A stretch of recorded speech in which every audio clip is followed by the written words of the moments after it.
Hi everyone to another episode of A Little Life, a podcast where I explore the lives, careers, and minds of interesting 20 and 30-year-olds from around the world. And this podcast is designed for anyone on the path of building a meaningful life for themselves.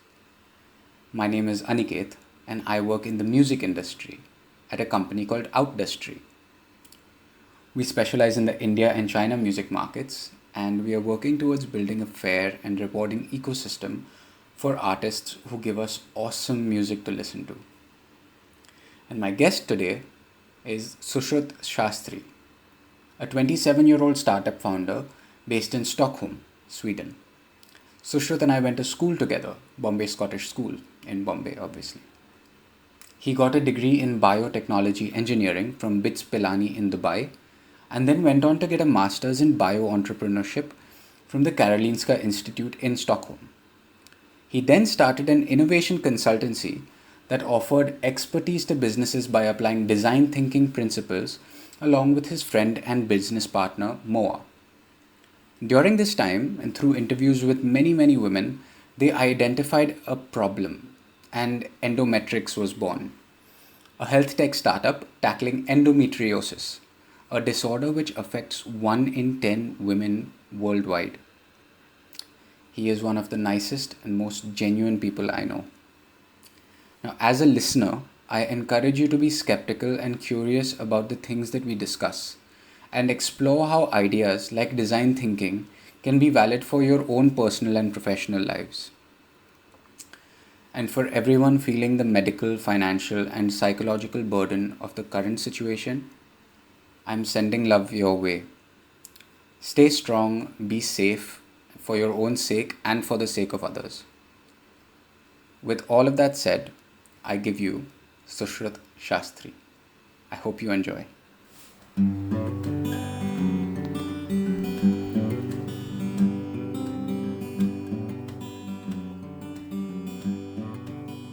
Thank you for doing this, bro. How are you doing?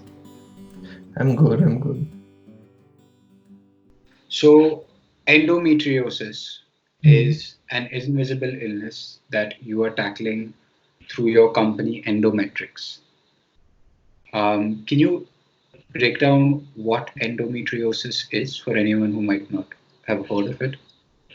Yeah, so endometriosis is a chronic gynecological condition where the lining of the uterus or the endometrium starts growing outside it, causing symptoms like severe pain, excessive bleeding, infertility. And there's no cure for it. It's chronic. It's an invisible illness that affects a lot of people. I think it's estimated that 176 million people worldwide have endometriosis. Mhm. But why is this something that you felt that you wanted to tackle? What is your motivation?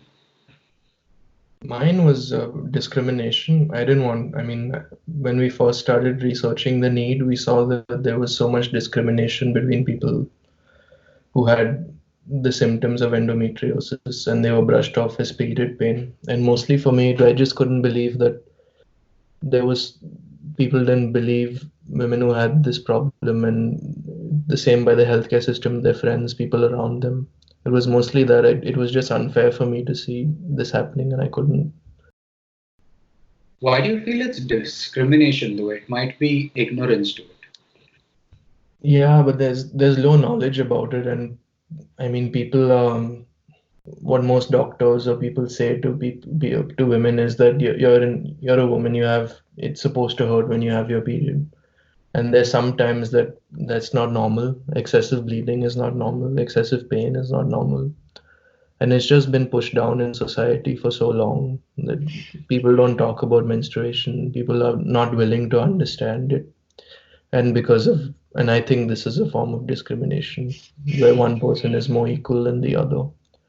You can't have like it just seems for me it seems unequal because you have pharmaceutical companies making pills that give men erections, but Hmm. you don't have understanding for basic physiological processes that women have, and I feel it's discrimination.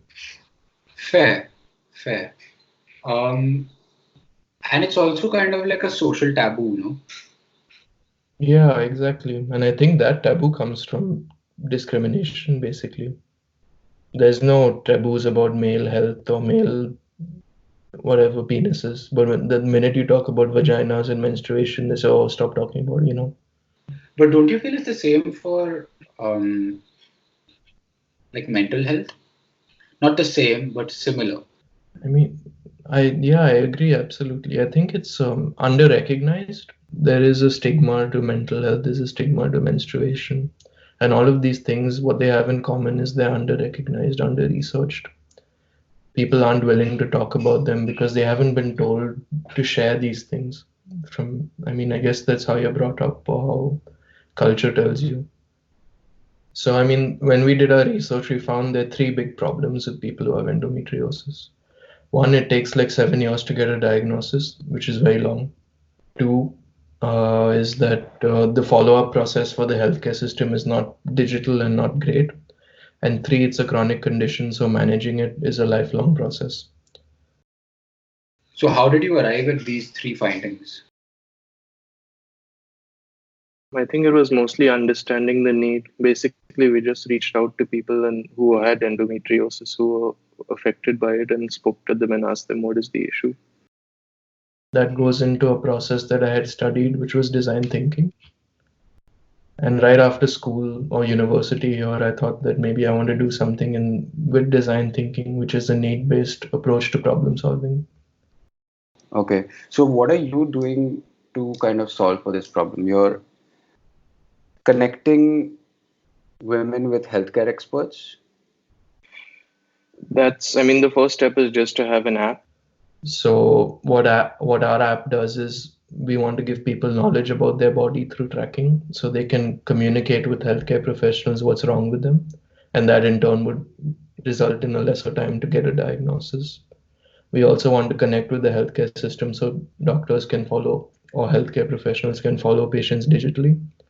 And we develop self-care programs where people can go and watch things and do actionable things to help manage their endometriosis. And that's basically what the company is. Our vision in the long term is to become like a game changer in gynecological care or health.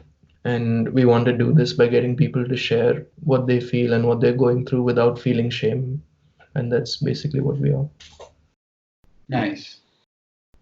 I feel like it's still a bit abstract, like this concept of design thinking.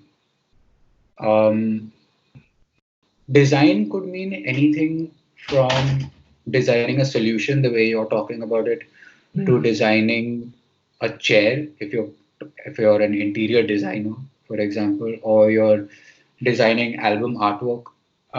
So can you give me an example of any company you might have studied when you were doing your degree or your course that is a prime example of design thinking? And I'm just asking this to kind of make it accessible to most people who might be listening.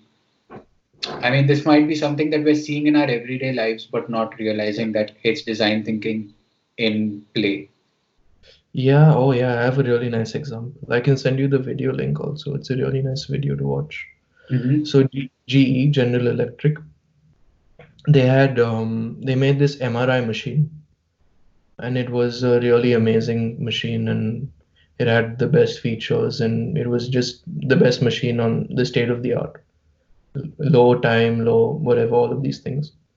When they started to test the machine, they saw that it was a pediatric ward, and a lot of children were going into this machine, and they were just scared and crying. And I mean, they had to be sedated. The sedation rate was 80% because they were scared of these noises. It was claustrophobic. I don't know if you've been in an MRI machine, but it's not the best environment to be in for a kid.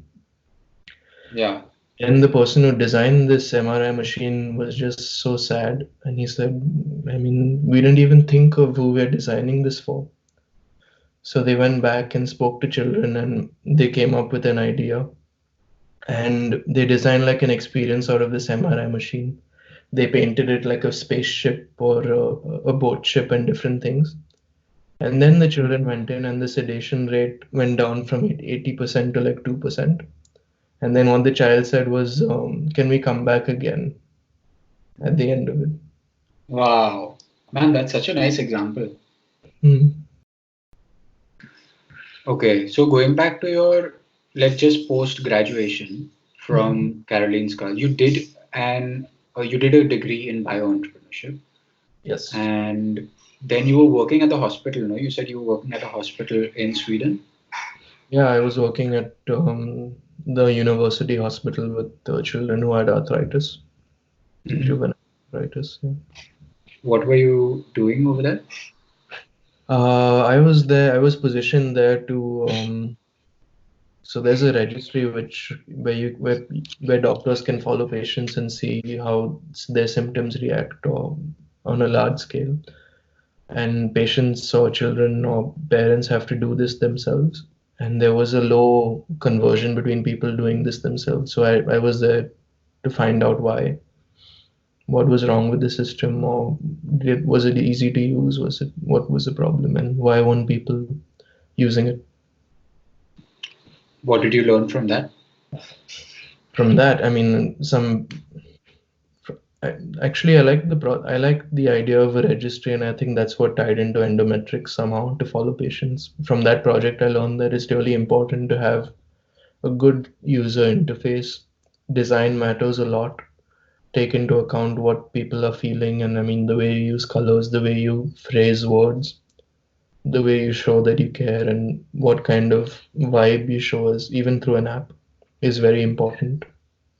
Yeah, it must have been scary, to move to a country like a country so far away to a place where you don't speak the language, you don't know. Did you know anyone over there?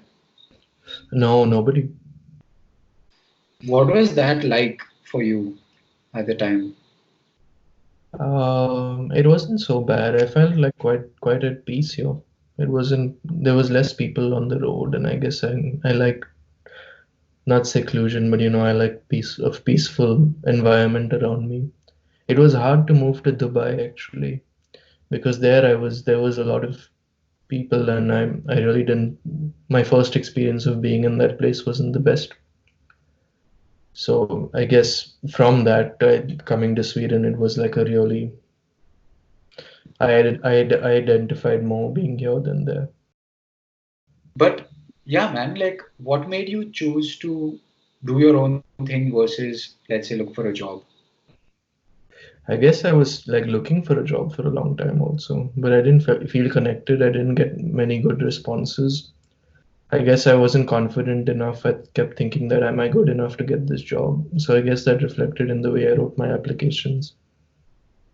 And as a result, I didn't get called to many. The few that I did get called for were not wasn't I didn't really feel a good vibe from it. So I thought that maybe I just start my own thing. If there's no dream job out there for me, maybe I make it myself. Hmm. And it could be tough like for a few years, but at the end of it it'll be rewarding. And I would have learned a lot at the end of it. And how important was having Moa there to start this with you?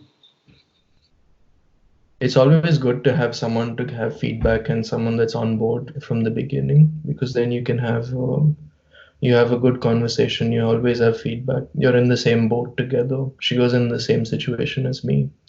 She had another job on the side and was doing this in her free time. It's much better to do something together than do it alone. Yeah. What is the healthcare, rather, what does the health tech space or landscape look like in Sweden right now? Right now, there's a lot of nice digital services actually, where you can see a doctor on a video. You have symptoms that you can track and send through the healthcare system digitally. And I mean, there's debates on both sides saying that you're draining resources, and the other side is saying that you're helping people. But I think in another few years, both of these things will connect, and it will become a much better system, which is both digital and physical, save time, and become a really nice system for people to use. Hmm. And do you have any insight onto the Indian market? Like, what is the state of healthcare in India right now? Yeah, my father is a doctor, so I mean, he shares a lot of his feelings about it. I don't have personal insight on it, but I know that they were trying. I think there was some research into a service similar to having a doctor on video in India. I guess that's the closest you can think of digital health for now. And the government said that you're not allowed to give consultations on video, but I think they've removed that ban for now because of the situation with coronavirus. Mm-hmm. I think that is quite a nice future to have. I also think that it could be better. Another nice thing in India is that we skipped the healthcare system skipped us like a computer and desktop generation and went directly to a mobile phone, which makes it easier because in Sweden, like the problem is that things don't, they're different computers, different systems, and they don't talk. But in India, it's mostly a smartphone, which everyone uses and does work on. So I Mm-hmm. guess the entry barrier for a digital system is far lower. Yeah, I think India is currently the highest consumer of data in the world, and everyone is on a smartphone. It's super interesting to see, and this is kind of one of the main discussion points, at least for us in the music industry in India, is the democratization of access due to smartphones. Currently, given given the state of the country, I feel like more people are more um, entertainment driven, Mhm. for better or worse. And there is definite potential for innovative solutions like healthcare solutions, like fintech solutions for that matter, um, that have the ability to kind of penetrate this market. And obviously, there's a huge growing middle class as well in India, which also creates a large addressable audience for businesses of all kinds. Yeah, and I mean, it's so service oriented India. I mean, even the healthcare system is, I mean, there's a public system, but most of it is, there's a huge private system, and that's service oriented. So it's basically what you want, and they can do so much digitally, and so can the public system to help. Yeah, there was this really interesting article I had read on LinkedIn about the culture difference between the US, China, and India. Mm. Um, and in the US, you have a do it yourself kind of culture, do it yourself attitude, DIY for short. In India, it's a do it for me attitude. The way you're saying it's a service oriented culture. Yeah. Everyone has a Ramu, Raju, Sham to do different types of work for them. You have the driver who's going to drive you places, you have the bhajiwala or the vegetable vendor who's going to send all your groceries to your own house. And each of them have their own networks and supply chains of, let's say, delivery boys, and there's always someone there to do something for you. Similarly, for healthcare, everyone has a family GP, I feel. Might Yeah. be it might be concentrated to certain geographic areas, like a part of the city, like a specific area in the city, for example. But it's such a huge difference in culture. And Mm. I feel like design thinking again has such a huge part to play in something like this, maybe when we're talking about industries like this, where a solution, even if it's an amazing solution, and even if it's perfectly geared to the American or Western consumer who is used to service themselves using a DIY attitude, is going to fall flat in a place like India because that culture doesn't exist. You know what I'm saying? Yeah, I absolutely agree. You have to take into account who's using it and adapt your solutions. Like another comparison people draw India another comparison people draw is India to China, and there's a huge discussion about how India is going to be the next China in terms of growth, etc., etc. But what we fail to kind of speak about is China speaks one language, Mm. India has 22 major languages and the dialect changes every 100 kilometers. So let's say we're designing a healthcare solution for India as well. If you're going to design it in English or if the interface is in English, that addressable audience itself becomes so tiny Mm. that something like when we say again, like going back to design thinking, a solution that you might formulate for the West might not work in India. But similarly, a solution that you have for North India, let's say Punjab, might not and probably will not work for Kerala, for example, or even Bombay. I think the same, and it's such a large population. So even if you go granular, I mean, you're still addressing a lot of things, and it gives opportunities to so many other people to have help other people with problems. Mhm. Like you have value in the way you work, you have value in the way you share things and resources, etc. You don't have to be one person that does it all. It could be a group of a lot of people working together on similar issues in different states. Coming back to Endometrix again, Hmm. can we speak for a minute or two about your learnings so far from running a business of your own? Hmm. Yeah, I mean, yeah,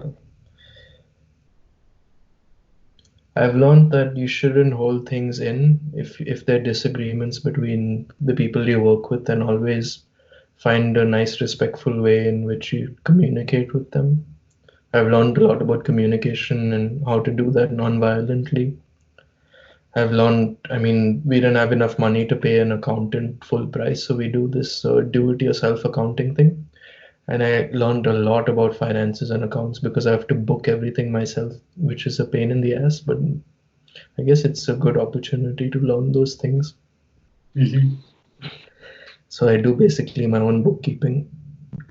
I've also learned that I mean, like the same thing that I learned before the company was like, there was like until quite recently, I didn't find that much. I was afraid if what we were doing was right, or I had a little low confidence in the business. But now I think I actually got that, and I thought, and it's something that when you have these discussions with people around you, you come to the table thinking that you have something of value that people want as well as a business. So I've learned to really put the business first, value it, protect it, sign the right agreements, and not be, taken by a big company for taken advantage of by a big company. Not to be naive, I think I've learned that. And quite recently, the team grew, so the processes grew, and I mean, and from three people just doing everything to more focused roles. I think that's something that I need to consciously teach myself and find the right way of communicating with people and getting everyone to be on the same page as it grows. I think that's my next learning. Another learning is also commercialization and business modeling. I guess I have some things to learn there because I don't have a natural business mindset. Mine is a more of a ideological and that kind of mindset. So Like creative. yeah, and like, doing things for love kind of mindset. And, Mhm. Do you teach yourself through like online courses or books? Do you have any specific method, or is it just through experience? I mean, I read books on the things that I'm trying to do. So if there's, at this moment, we're doing big testing sessions. So I'm reading a lot of books on user testing. There's a nice book called Testing with Humans and Talking to Humans. Mhm. Vivan, our common friend from Bombay, he mentioned Mhm. this one book called The Mom Test, which he said was really good. I'm reading that too, actually. Oh, cool. Nice book. Hmm. Do you have any mentors, or what is the kind of support system that you have built for yourself? For me, I mean, it's my girlfriend and partner. I mean, she's been there throughout. She runs a company herself and she does most of the stuff alone. She just hired someone and she's been doing it for longer than me and she's making money like in revenue, so I have a lot to learn from her. Last year actually she had a food truck that she or 2 years ago she had a food truck that she sold food from and made food from in the evenings. So she's quite someone to look up to, and she guides me on things.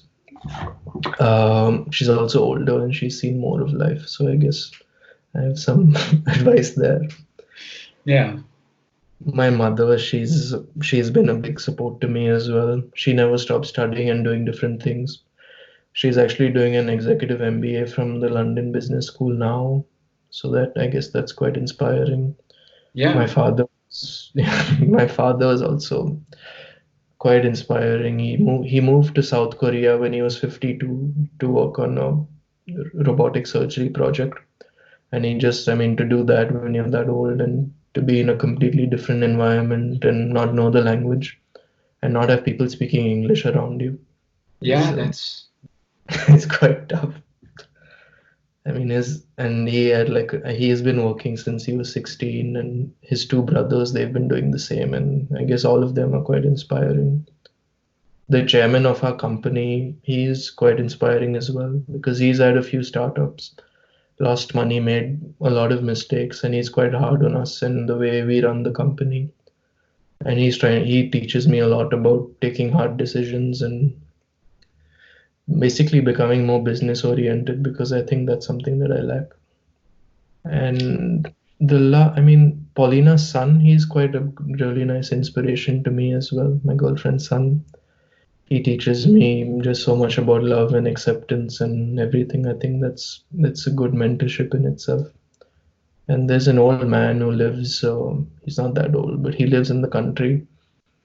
He is a Swedish man with like an Indian heart, and he keeps reminding me to focus on now and not be attached to material nature of things.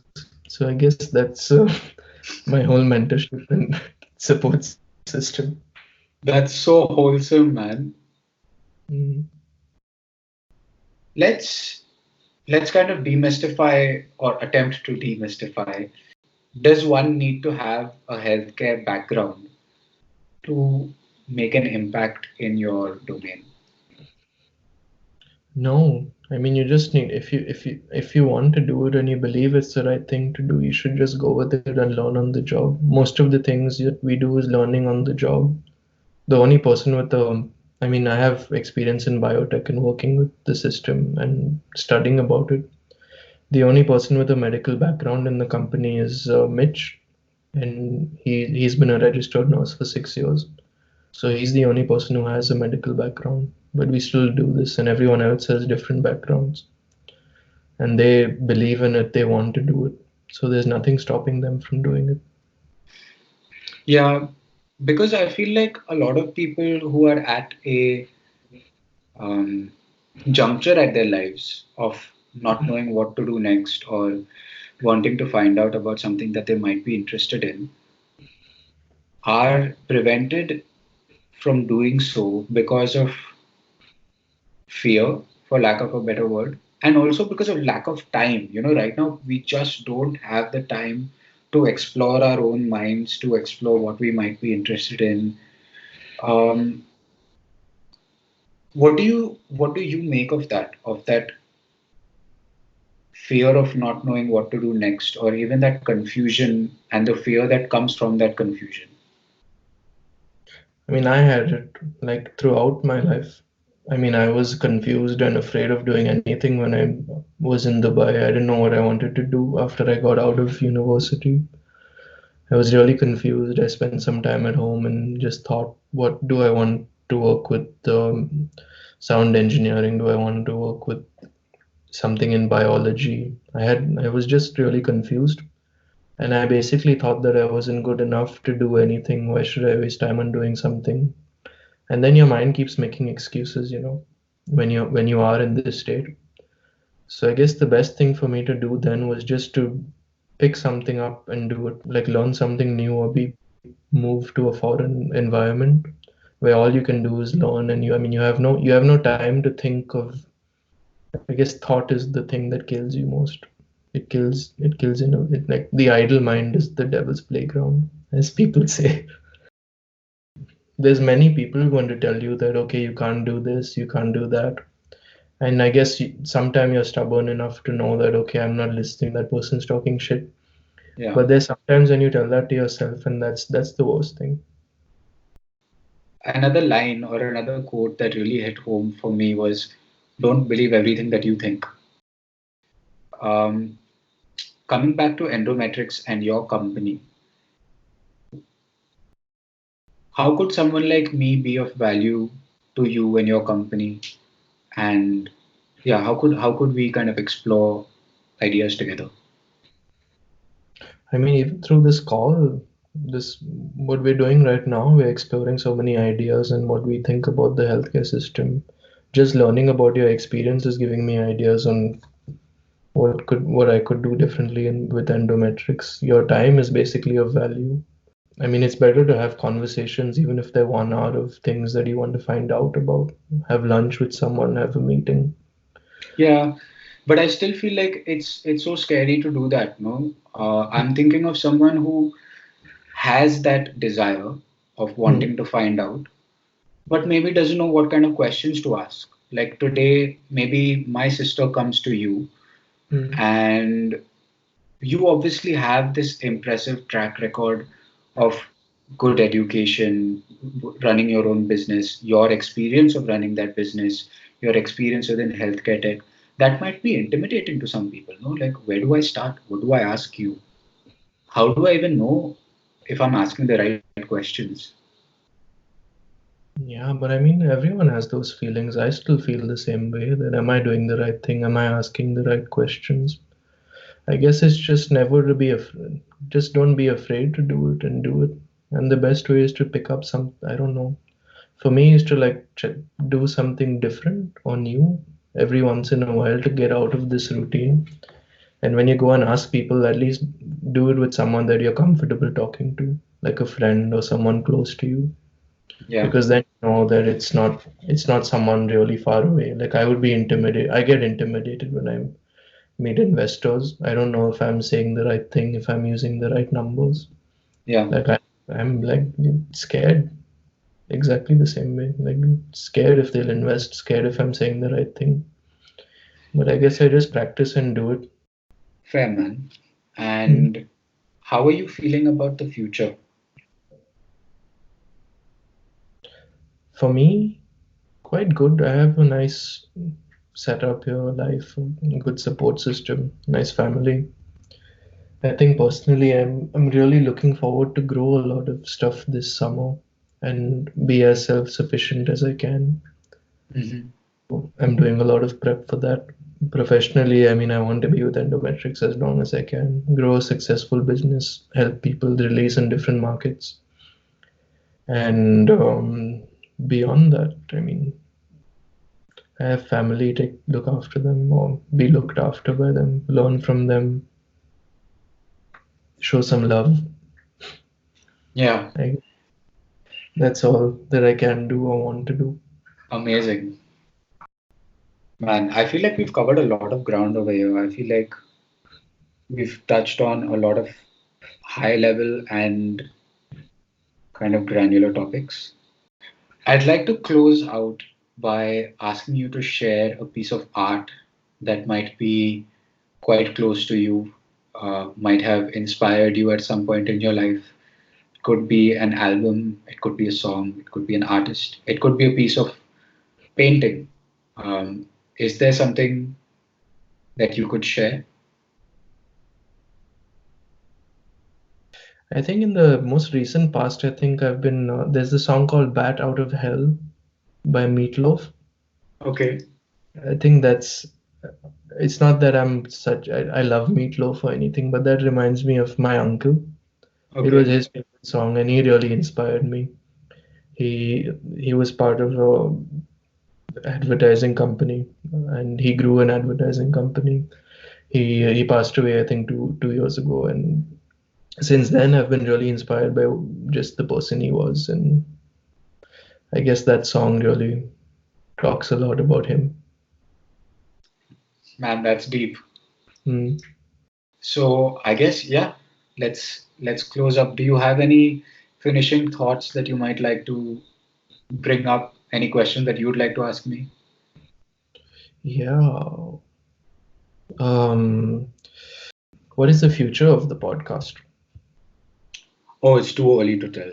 It's too early to even conceptualize. But I feel like this is a this is a way for me to give back to the format because I have gotten so much from podcasts, just learning through podcasts and like the company that I'm working for right now, I Hmm. was introduced through via a podcast called Innovating Music.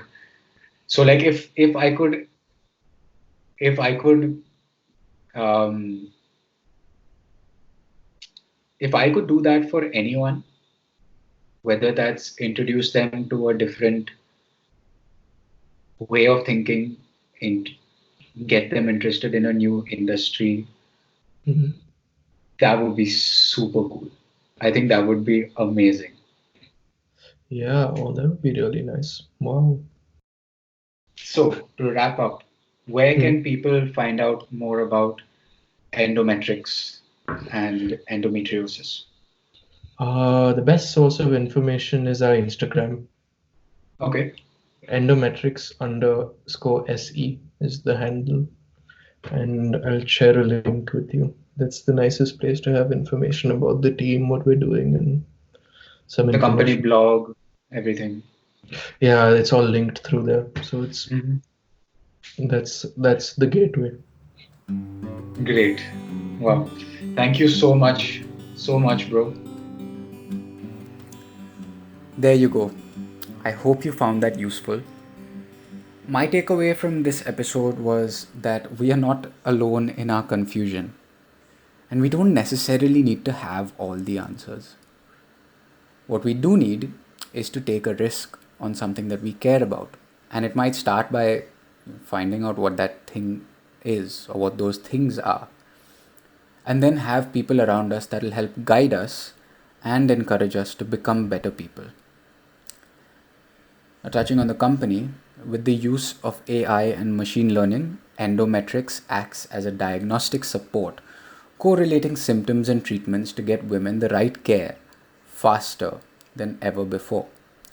Now, if you are interested, check out their Instagram page and sign up for a beta. Apply design thinking principles to your lives, to your careers, to your projects, and I'd love to know what the results look like. I want to thank all of you for listening and say a huge thank you to everyone for taking the time to send in your feedback and notes on the previous episodes. It really means a lot.